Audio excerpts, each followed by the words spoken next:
The universe that encompasses the defiant Paladins of the Realm and the stubborn agents of the Magistrate, simply dubbed the Realm, is a seemingly vast world filled with juicy bits of lore that the game's thousands of fans hungrily devour. However, the reality is that Paladins lore is currently sitting in a pretty sad place. Most of what we have is incredibly limited, with very little lore actually being spelled out for us and made canon by the creators. Which admittedly sucks pretty hard, because I can't be the only one who really wants to dig into these characters and get to know them. These champs are really well designed and interesting characters, and it's sad to me that most of them are relegated to only one paragraph of lore. That being said, I figured it would still be worthwhile to lay out every race known in the realm of Paladins, as well as the most significant champions who exist within them. So sit back and relax, as the secrets of Paladins lore are revealed in the first video of a series dedicated to finding out just who the Paladins of the Realm really are. With today's video starting out with none other than the human race. So, you know those fantasy universes where humans are basically just an average-ass race that doesn't particularly excel at anything? Yeah, well, that is not the humans of the Paladins universe. You see, human beings across the realm are in large part what I would consider to be the dominant race. And this is backed up consistently throughout the history of the realm. Starting in the oldest days of recorded history, it was the dragons who reigned supreme, dominating all other races in the realm and claiming everything in the world as trinkets for their trove. And in this era where dragons reigned as tyrants of insurmountable force, it was none other than the Paladins who rose to try and stop them. Formed of humans, elves, and dwarves, banded together for the first time by the nearly immortal elf warrior Valera, these warriors fought against the dragons with heroic fervor. And yet, they couldn't win. The Paladins, gridlocked in perpetual combat without the help of the far-advanced crystal power technology used in the games, could not beat back the hordes of dragons that ruled over them.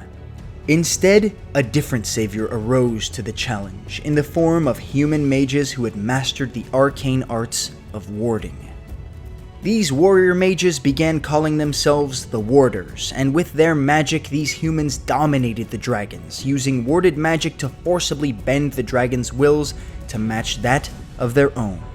These human warders conquered their former draconic rulers, and when they could have gone on to easily conquer the rest of the realm, instead, they vanished, leaving behind vast cities and hidden vaults filled with advanced treasures scattered across the realm.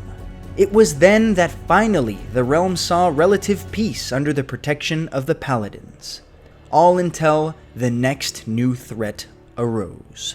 One that pushed all the inhabitants of the realm to the brink of extinction. The scourge of the goblin race would rock the realm with catastrophic violence so effective and brutal, it would force the survivors of every race to retreat into the tallest peaks of mountains across the realm. For this was the only place they could find safety. And when all hope seemed to be lost, it was human paladins like the great magician Karn who rose to the challenge and played an unmistakably vital role in pushing this world-ending force back into check. Karn, fresh off the Paladins' most impressive military victory ever, solidified the realms and created the Magistrate, a government run by him with the help of various powerful mages and former Paladins. And with this new government, a golden age of peace and prosperity fell upon the realm. In this new age under Karn, elves, dwarves, and human beings all lived together in harmony, free from segregation and violence for the first time in history. It was only centuries later, with the discovery of crystal-powered technology, that the Magistrate finally began to splinter. Karn, the human mage who'd lived for hundreds of years, saw this new technology and the terrorists who used it as a weapon against the Magistrate as a threat to the very fabric under which his golden age had been built. Taking rash action, he outlawed these powerful crystals and proceeded to set his forces, of which were mostly comprised of humans, upon his quote-unquote enemies, attacking innocent villages and cities across the realm, seizing and silencing any crystal-powered technology by force. These actions caused a rift, and many former and new Paladins rose up to speak against Karn's sudden violence. This is where Paladins began its playable lore, and all this to say that human beings, their strength, their influence, and their numbers are absolutely instrumental to not only the current Paladins lore unfolding with each new event, but also to the lore of the past. Human beings have invariably been key players in the struggle for peace and civilization across the realm. After all, it is human beings who make up most of the living beings in all the realm of Paladins, and their power and influence as noble lords, warriors, and politicians within the Magistrate put them squarely in the center of the running for the most powerful race in all the realm. If you need an example of this, just take a look at how many of the Paladins who serve either the Magistrate or the Resistance are human, or at least individuals who used to be human. And while we're on the subject, let's take a look at the most notable human Paladins who currently serve the Magistrate. I'm leading this vanguard, so if any of you have anything to say, now's the time. Ash, the war machine who serves the Magistrate as an agent of unadulterated brute force. It was Ash who smashed the Resistance at the Battle of Crosswind Keep, and it was with the new experimental weapons she wielded that she murdered Terminus in cold blood, shattering his body and forcing his kin to leave him for dead as she routed the Resistance and forced them to retreat. Ash is a brutal frontline killing machine with little regard for mercy, and she openly taunts Inara after being the first mortal to kill a Stegalia in centuries, and she serves the Magistrate for one reason: to fight. Go to hell. Tell him Ash sent you. It's not polite to stare, but I understand. Fernando, the self-appointed knight whose knighthood and claim to nobility are all based on a lie. As a squire, his knight was killed in battle, and rather than allowing his death to be the end of Fernando's tenure as a potential knight, he lied to the rest of the realm and claimed that he'd been knighted with his master's dying breath. Perhaps this is the reason he serves the Magistrate. Maybe by serving them he can gain genuine renown and become a truly valiant knight who can step away from his dark past. I will not die. Not yet, amigo. Valera believes her lapdogs will rally the realm against us. We shall see if her troops' mettle still remains once she's crushed by my fist! Khan, the Primus of House Aiko, earned his title through righteous fury and exceeding loyalty. For when the Patriarch of House Aiko issued a challenge to his captains to keep the house banners upright for the longest amount of time, it was only Khan who passed the test. Other captains twice Khan's size held the banners aloft, the strongest of which could manage for a full 24 hours. And when finally it was Khan's turn to attempt this feat, he did so, holding the banner aloft for hours upon hours. His arms trembled, sweat beating down his back, Khan's gritted teeth nearly shattering in his mouth. When he finally couldn't hold the banner for a second longer, he called for the assistance of the servants around him.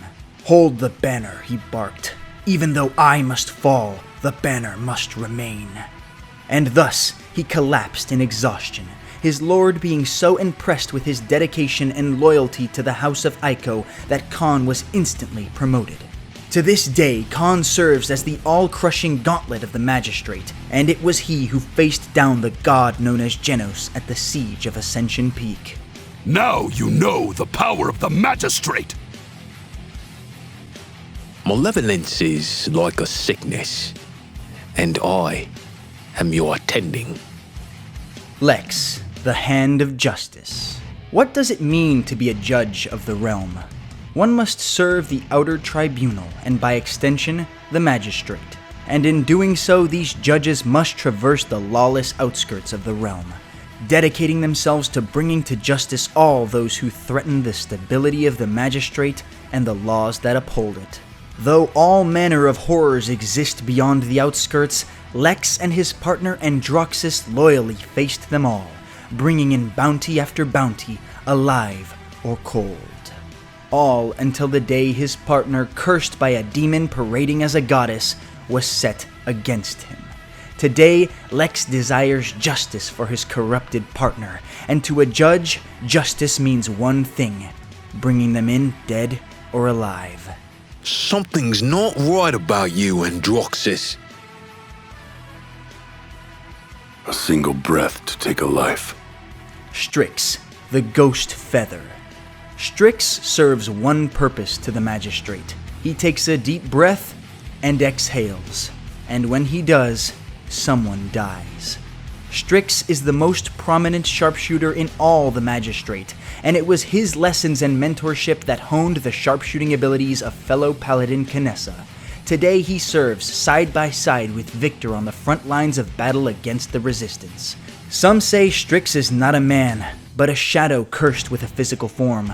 Others say he's a myth, fabricated by the Magistrate to scare the Resistance. But his victims know the truth. Strix is no ghost, no shadow, and certainly no myth. He's a killer, plain and simple. What do I feel when sending a man to the grave? Recoil. I was born a warrior. You want to test me? Leanne, the scion of House Aiko. Cunning, with a penchant for politics as well as with her rifle, Leanne earned her title as heiress to the Ruby Throne through a series of wily political maneuvers. Her undisputed skill in battle has earned her the title of Defender of House Aiko as well as its scion, and today she rules over a distant kingdom with an honorable and dignified fairness. Her subjects live comfortably, protected by a vast army of which she leads, always on the front line. As such, her soldiers happily lay down their lives for her glory, and when she was called upon by the Magistrate, it was out of a sense of honor-bound duty that she mobilized her nation and faithful General Khan against the Resistance. After all, her ancestors had sworn to protect the Magistrate, and she would not tarnish that legacy. The next time you see my banners, run. Mirage incoming! Victor, the guy who dies in every character introduction trailer. All jokes aside, whether by a sense of loyalty or a desire to end the conflict that plagues the realm, Victor serves the Magistrate with every fiber of his being. He once commanded an elite group of soldiers called the Sentinels, including Tyra, Buck, and Strix. However, he was stripped of rank and demoted when he took the blame for a botched high-profile mission. He now serves as a loyal foot soldier who strives to regain his rank and bring an end to the conflict that has engulfed the realm. Call me Dragon Slayer. Just another step on my road to power. Vivian, the Cunning. When crystal-powered technology was first discovered, it was the Magistrate themselves who first devoted all their resources to discovering the secrets it held. As such, they developed none other than a secret underground laboratory dubbed the Deep Works, a place where the most apt minds in all the Magistrates studied and developed crystal-powered technology.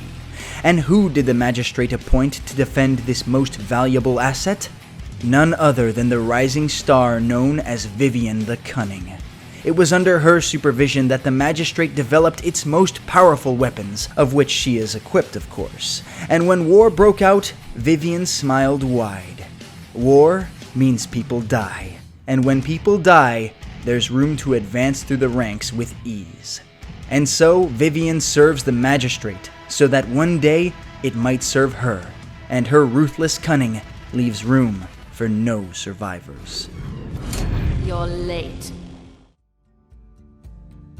This has been the first part of my series dedicated to putting Paladins lore in an easy and accessible place. If you enjoyed this video, don't be afraid to like and comment below with your thoughts, lest Khan crush your windpipe like a Twinkie. The next video will cover the humans who make up the Paladins associated with the Resistance, and those human champions whose allegiances belong to third-party factions. Be sure to subscribe and hit the bell so you can watch it when it first drops. And as always, this has been so good, reminding you to keep on loving good stuff.